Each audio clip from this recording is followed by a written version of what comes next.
e toca resistir.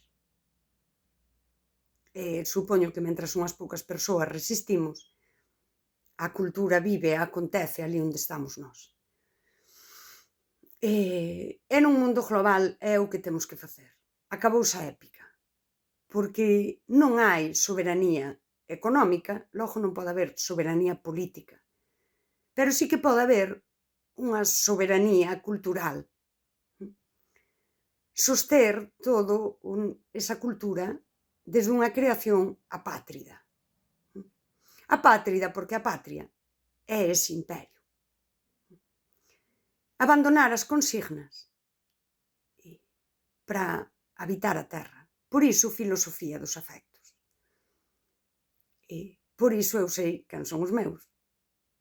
É o valor desa comunidade que a veces é moi pequeniña.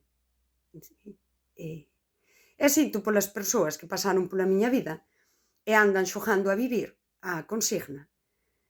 E ao mellor, pois tiveron que verse nun espello moi incómodo. De quen vive na coherencia.